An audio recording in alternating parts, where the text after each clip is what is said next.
Korea के जंगलों में एक खूबसूरत रात, जब आसमान पर चांदनी फैली हुई थी और दरख्तों से गिरते चेरी ब्लॉसम के फूल जमीन को जादुई बना रहे थे।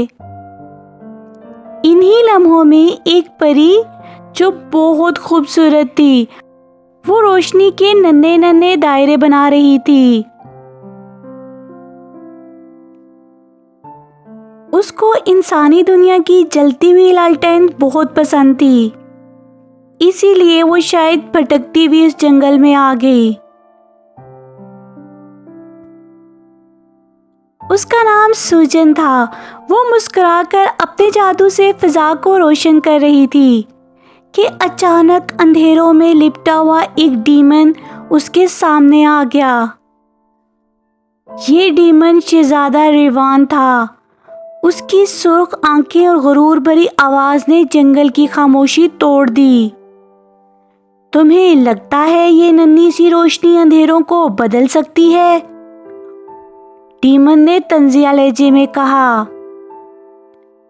सूजन ने मुस्कुराकर जवाब दिया, कभी कभी एक छोटी सी रोशनी ही सब कुछ बदल देती है। रिवान को सूजन का यूं मुस्कुराना और उसकी बात जहर लगी।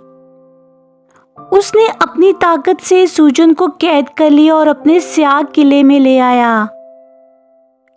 सूजन ने जब पहली बार डीमन को देखा तो सोचा कि ये इतना जालिम है तो इतना हैंडसम कैसे हो सकता है। लेकिन कैद में भी सूजन नहीं बदली। वो दीवारों पर रोशनी से फूल बना देती, परिंदे बुला लेती और हर हाल में मुस्कुराती रहती। डीमन हैरान रहता कि ये लड़की डरती क्यों नहीं है। एक रात रिवान जख्मी हुआ। सूजन ने आहिस्ता से उस पर रोशनी रखी। रिवान ने सर्द लहजे में कहा, मैं तुम्हारा दुश्मन हूं, मुझे हाथ क्यों लगा रही हो?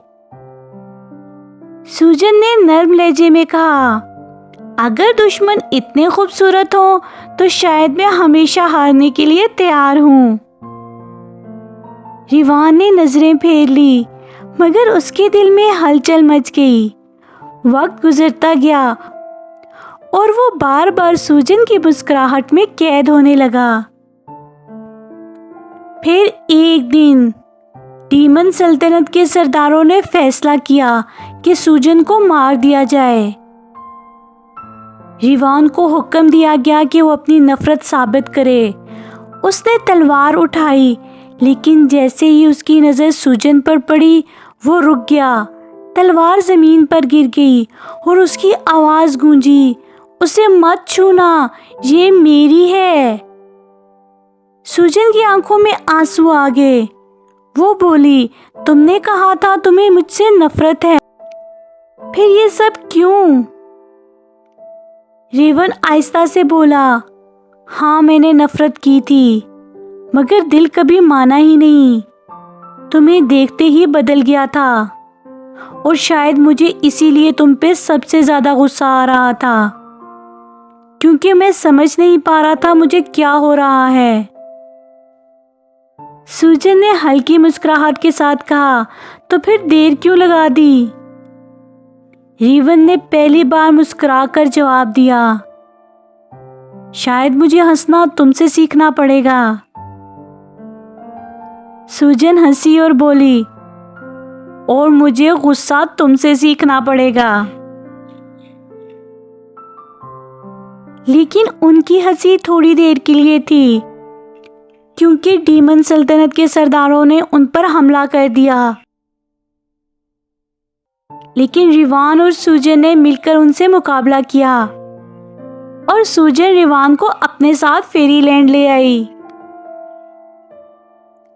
जहां पर दोनों की शादी हो गई। और रिवान अब सूजन के साथ हर वक्त मुस्कुराता रहता। कहा जाता है कि चांदनी रात में जब चेरी ब्लॉसम के फूल जमीन पर गिर रहे थे, सबने देखा कि एक डीमन और एक परी एक दूसरे के हाथ थामे खड़े हैं।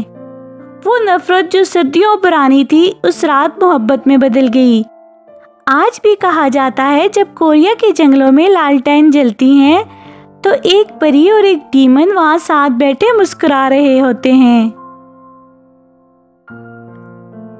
अगर आपको हमारी कहानियाँ पसंद आती हैं तो हमारे चैनल को सब्सक्राइब करना और हमारी वीडियो को लाइक करना मत भूलिएगा।